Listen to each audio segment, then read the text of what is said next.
everyone. In this presentation, we are going to see the flyweight design pattern, which is an object structural pattern. So, the flyweight is primarily used to reduce the number of objects created and to decrease memory footprint and increases the performance. And this pattern is used for sharing to support large number of fine-grained objects efficiently. And this flyweight is an object that minimizes memory usage by sharing as much as data possible with the other similar objects. And it is a way to reduce objects in large numbers when a simple repeated representation would use an unacceptable amount of memory. And here this type of design pattern which is there. So this will come under structural, as this pattern provides way to decrease object count, thus improving the object structure of application. And this flyweight tries to reuse already existing similar kind objects by storing them and creating new objects when no matching object is found. And this is also known as caching. The motivation behind the flyweight pattern. So here some applications could benefit from using objects throughout their design, but a naive implementation would be prohibitively very expensive. We'll see one example for this. So most document editor implementations have text formatting and editing facilities that are modularized to some extent. And object-oriented document editors, they use objects to represent embedded elements like tables, figures. But here, usually they stop short of using an object for each character in the document, even though doing so would promote flexibility at the finest level in the application. And here the characters and embedded elements are treated uniformly with respect to how they are drawn and formatted. So the application could be extended to support new character sets without disturbing other functionality. And here we are going to consider the example. So see the figure. The following diagram shows how a document editor can use objects to represent characters. And the main drawback of such design is its cost. And here the flyweight pattern describes how to share objects to allow their use at fine granularities without prohibitive cost.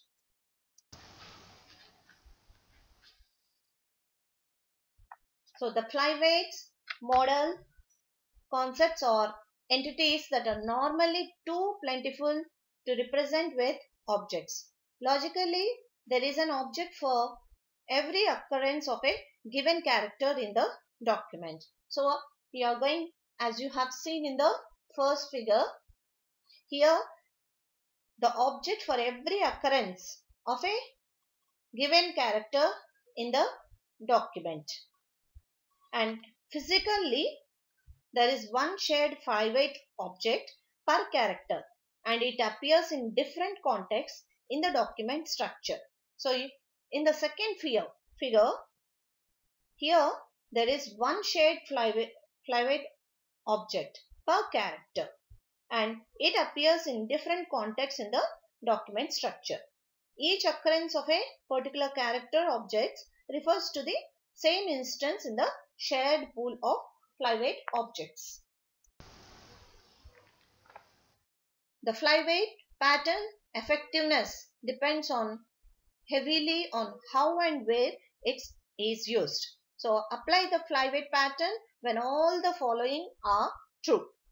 So first one, an application uses a large number of objects, and here whenever the application uses large number of objects, we are going to use the flyweight pattern. And second one, storage costs are high because of the sheer quantity of objects. And third, most object state can be made extrinsic. And next, many groups of objects may be replaced by relatively few shared objects once extrinsic state is removed. And the next one, the application does not depend on object identity. Since flyweight objects may be shared, identity test will return true for conceptually distinct objects. So see the structure of the flyweight. So here the participants are flyweight, concrete flyweight, unshared concrete flyweight, flyweight factory and client. So first we'll come from flyweight. So this is nothing but an interface. So this declares an interface through which flyweight can receive and act as extrinsic state. And next, coming to the concrete flyweight. So here this implements the flyweight interface and it adds storage for intrinsic state if any. And this concrete flyweight objects must be shareable. That means any state it stores must be intrinsic, that is, it must be independent of the concrete flyweight object's context. The next participant, unshared concrete flyweight. And this, not all flyweight subclasses need to be shared. So the flyweight interface enables sharing. It does not enforce it. It's common for unshared concrete flyweight objects to have concrete flyweight objects as children at some level in the flyweight object structure. And the next participant, flyweight factory. So this creates and manages flyweight objects, and this ensures that flyweights are shared properly or not. And when there is a request from the client, a flyweight and flyweight factory object supplies an existing instance or creates one if none exists. And already we know that the client, next participant is client. So client maintains a reference to flyweight and the client computes or stores the extrinsic state of flyweights.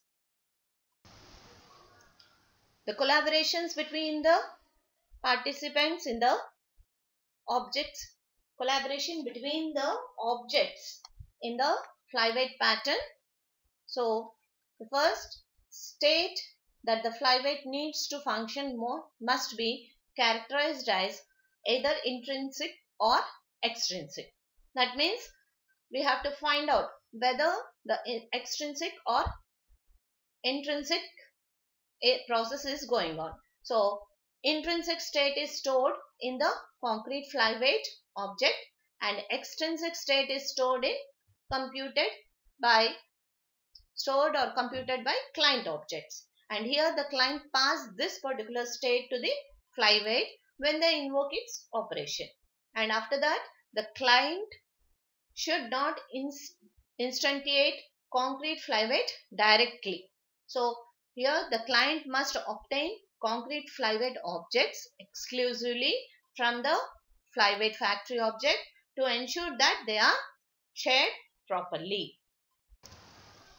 And the consequences, the flyweights may reduce runtime cost associated with transferring, finding or computing extrinsic state, especially if it was formerly stored as intrinsic state.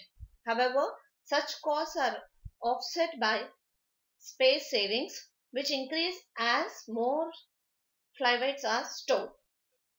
So here the advantages, you can say lots of RAM, assuring your program has tons of similar objects. And coming to the cons, you might be trading RAM over CPU cycles.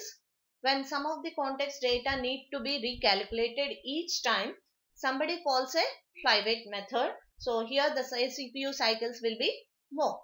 And next, the code becomes much more complicated, because new team members will always be wondering why the state of an entity was separated in such a way.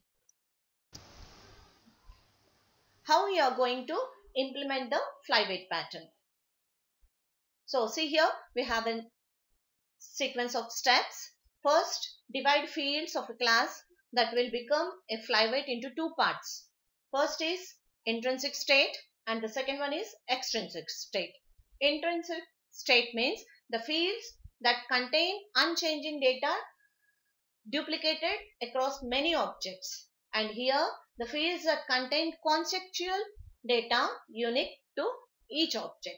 So here the data field, here the fields are divided into two states, and after that leave the fields that represent the intrinsic state in the class, but make sure they are immutable and they should take their initial values only inside the constructor. And next, go over methods that use fields of the extrinsic state. For each field used in the method, here introduced one new parameter and use it instead of the field, and optionally create a factory class to manage a pool of flyweights. It should check for an existing flyweight before creating new one. So once the factory is in place, clients must only request flyweights through it. They should not describe the desired flyweight by passing its intrinsic state to the factory. And next, the client must store or calculate the values of the extrinsic state to be able to call methods and flyweight objects. For the sake of convenience, the extrinsic state along with the flyweight referencing field may be removed to a separate context class.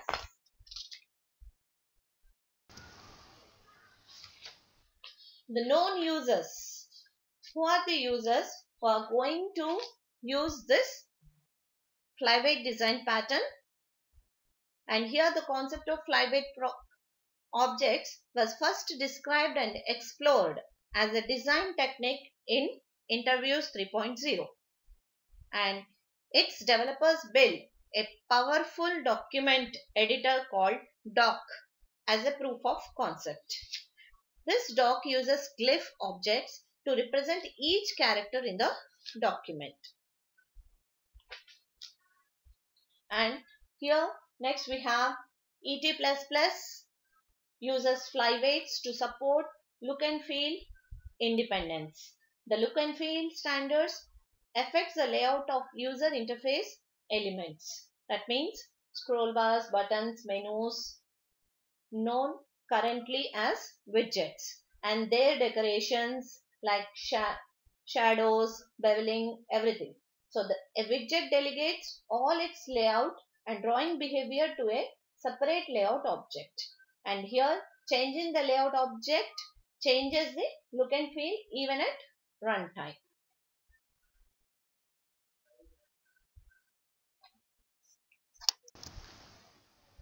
Coming to the related patterns.